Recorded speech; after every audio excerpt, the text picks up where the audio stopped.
Adsorption column chromatography. देखो इसमें हमारा जो है एड्सॉर्प्शन का रूल फॉलो करेंगे। एड्सॉर्प्शन क्या है, जो हमारा कोई भी कंपोनेंट है वो हमारा स्टेशनरी फेज पे एड्सॉर्ब हो जाता है थोड़े समय के लिए। तो क्या होता है, एक वो कहावत सुनिए ना, जिसको मतलब ज़्यादा प्रेम होता है अपने मम्मी पापा से तो ज़्यादा चिपके रहते हैं अपने मम्मी पापा से। तो इस तरीके से हमारे एड्सॉर्प्शन में जो कंपोनेंट का ज़्यादा थोड़ा सा एड्सॉर्ब हो जाएगा, स्ट्रॉन्ग है उसका बॉन्ड, तो वो स्टेशनरी फेज से अटैच हो जाएगा।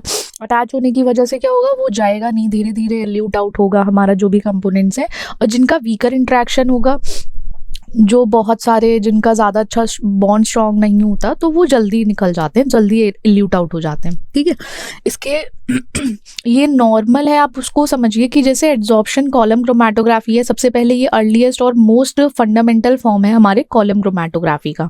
ठीक है, इसमें क्या होता है, जैसे हमारे कंपोनेंट्स होते हैं उनका डिफरेंशियल एड्सॉर्प्शन होता है मिक्सचर में, हर किसी का डिफरेंशियल होगा।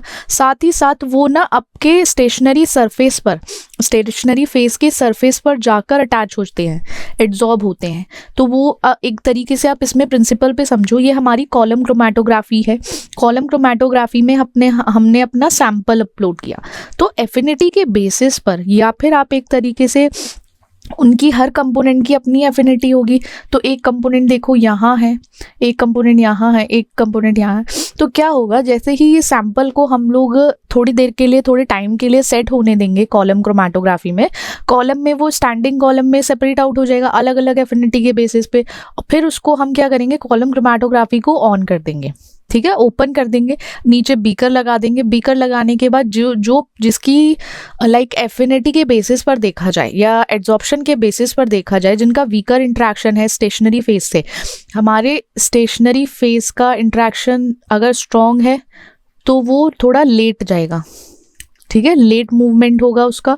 अगर स्ट्रॉन्ग नहीं है, वीक है, तो वो पहले चला जाएगा। ठीक है, एल्यूट आउट हमने देखा था, वो उसके बेसिस पर देखा था हमने, साइज, मॉलिक्यूलर साइज पर। यहाँ आप देखिए कि स्टेशनरी फेज पे एड्सॉर्ब हो जाएगा जो कंपोनेंट, उसका ज़्यादा इंट्रैक्शन रहेगा तो वो धीरे धीरे मूव करेगा, सबसे एंड में जाएगा। देखो सबसे पहला क्या है, इसका ना थोड़ा ज़्यादा लगाव है स्टेशनरी फेज से, इसको ज़्यादा प्रेम है, तो स्टेशनरी फेज रुक जाएगा। मतलब ये कंपोनेंट स्टेशनरी फेज के पास थोड़ा सा एड्सॉर्ब करेगा और धीरे धीरे मूव करेगा कॉलम में। और जिनका वीकर इंट्रैक्शन है ना, लाइक इसका वीकर इंट्रैक्शन है, तो ये सबसे पहले एल्यूट आउट हो जाएगा, सबसे पहले निकल जाएगा। ऐसे ये प्रिंसिपल पे वर्क करता है हमारा। अब मेथडोलॉजी पर अगर हम जाते हैं, अब जैसे प्रिपरेशन कैसे करोगे आप, अपने कॉलम की प्रिपरेशन भी तो करोगे। देखो कॉलम की प्रिपरेशन होती है, मेथड को समझिए, हमारा कॉलम प्रिपेयर किया जाएगा, उसके बाद सैंपल को लोड करोगे, एल्यूशन देखोगे किसका किस तरीके से एल्यूट आउट हो रहा है, डिटेक्शन और कलेक्शन होगा उसके बाद, और साथ ही साथ फिर आप उसको टीएलसी के बेसिस पर एनालिसिस कर सकते हो।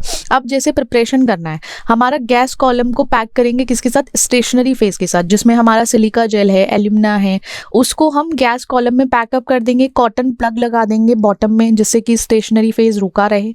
ठीक है, ऐसा नहीं है कि पता चला उसको मतलब निकाल दिया, बाहर कर दिया, तो कॉटन प्लग लगा देना। साथ ही साथ जो एड्सॉर्बेंट है, ठीक है, एड्सॉर्बेंट को स्लरीड में या एक तरीके से सॉल्वेंट के साथ डालेंगे, उसको हम कॉलम में पोर करेंगे। एड्सॉर्बेंट जो है वो स्लरीड फॉर्म में है, सॉल्वेंट के साथ उसको पोर करेंगे कॉलम में, जिससे कि वहाँ बबल्स ना फॉर्म हो, बबल्स ना बने, बेटर है, उससे थोड़ा सा मूवमेंट में ऊपर नीचे होता है। साथ ही साथ ना सैंड की लेयर भी लगाते हैं टॉप पे ना, जिससे हम अपना स्टेशनरी फेज को प्रोटेक्ट कर सके। तो वहाँ पे क्या करेंगे, सैंड को टॉप लेयर पर सेट कर देंगे। ये हमारा कॉलम प्रिपरेशन हो गया, कॉलम हमने सेट कर दिया। अब क्या करेंगे, सैंपल को अपलोड करेंगे। अब हमारा जो मिक्सचर है वो डिसॉल्व करेंगे मिनिमम सॉल्वेंट में, थोड़ा से सॉल्वेंट में हम उसको डिसॉल्व कर लेंगे, और साथ ही साथ केयरफुली हम उसको टॉप से ऐड करना शुरू करेंगे, अपने कॉलम में ऊपर से डालना शुरू करेंगे। जैसे ही वो हमारा ड्राइड सैंपल होगा वो प्री एड्सॉर्ब हो जाएगा हमारे कहाँ, स्टेशनरी फेज पर। स्टेशनरी फेज पे एब्जॉर्ब हो गया। फिर साथ ही साथ एल्यूशन होता है। एल्यूशन में क्या होता है, जो हमारा मोबाइल फेज है, सॉल्वेंट फेज है, वो हमारे कॉलम में फ्लो करना शुरू करती है। ठीक है, जैसे जो आपका मोबाइल फेज है वही तो लेकर जाएगी हमारे सैंपल को एक तरीके से, तो मोबाइल फेज हमारे सैंपल को ले जाना शुरू करेगी। अब एफिनिटी के बेस पर आ जाते हैं। अब कंपोनेंट जो सेपरेट आउट होंगे वो एफिनिटी के बेस पे होंगे। जिसकी ज़्यादा लोअर एफिनिटी कंपाउंड होगा या वीकर इंट्रैक्शन होगा हमारे स्टेशनरी फेज से, तो वो पहले एल्यूट आउट हो जाता है। जिसकी हाई एफिनिटी होती है कंपाउंड की, वो बाद में एल्यूट होता है।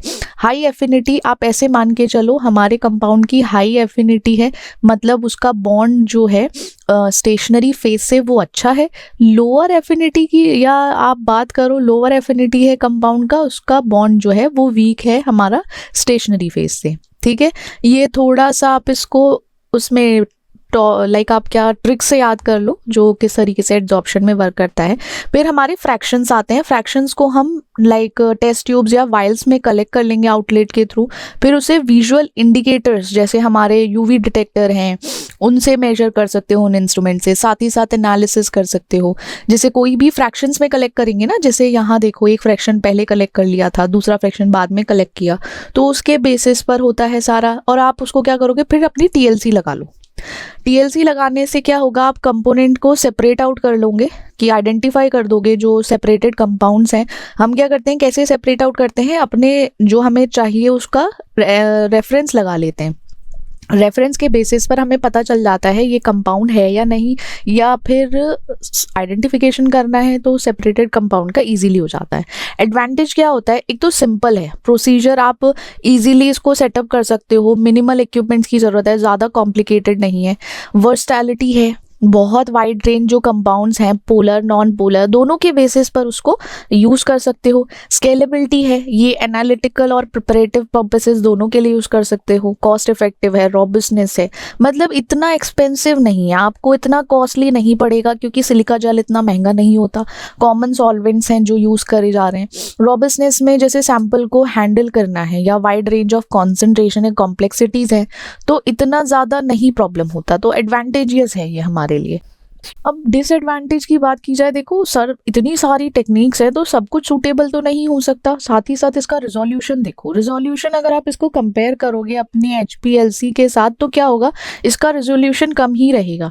टाइम कंज्यूमिंग है, स्लोली वर्क करेगा आपको। उसके लिए लाइक अगर लार्ज स्केल पे सेपरेशन करना है तो बहुत टाइम लग जाएगा, टाइम कंज्यूमिंग है। रिप्रोड्यूसिबिलिटी, लेस रिप्रोड्यूसिबिलिटी है। सैंपल लोड लिमिटेशन है कि ओवरलैपिंग हो सकती है कंपोनेंट की, इसलिए सैंपल लोड का थोड़ा सा लिमिट हो जाता है। साथ ही साथ लिमिटेड डिटेक्शन है, इसके लिए कुछ एडिशनल स्टेप्स करने पड़ते हैं अगर आइडेंटिफिकेशन करना है सेपरेटेड कंपाउंड्स का। ठीक है, आपने ल्यूट आउट करके 3-4 सैंपल्स लगा लिए, निकाल लिए, ठीक है, अब इनको भी आपको सेपरेट करना है कि डिटेक्शन जो है इसमें एडिशनल स्टेप और इन्वॉल्व करने पड़ेंगे कि TLC लगाओ तब हो पाएगा, या फिर आगे थोड़ा मूव कराओ इसको तब उसके बेसिस पर करोगे। एप्लीकेशन हमें पता है हम कहाँ कहाँ यूज़ कर सकते हैं। जब भी हमें ऑर्गेनिक कंपाउंड की प्योरिफिकेशन करनी है उसमें, या फिर आप बोलो आइसोलेशन कराना है किसी भी प्लांट एक्सट्रैक्ट या सिंथेटिक मिक्सचर का, वहाँ यूज़फुल है। फार्मास्यूटिकल कंपाउंड्स में जब भी कोई एक्टिव इंग्रेडिएंट है उसका सेपरेशन और प्योरिफिकेशन होना है तब यूज़ करोगे एड्सॉर्प्शन कॉलम क्रोमेटोग्राफी को।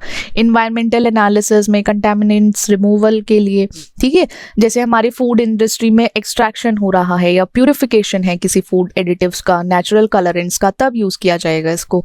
नेचुरल प्रोडक्ट आइसोलेशन में क्या होता है, जैसे कोई भी हमारा कॉम्प्लेक्स मिक्सचर है किसी बायोलॉजिकल सोर्स से आया है, उसको आपको सेपरेट आउट करना है, तब आप इसको यूज़ कर सकते हो। वहाँ हम एप्लीकेशंस ये अप्लाई कर सकता है इजीली।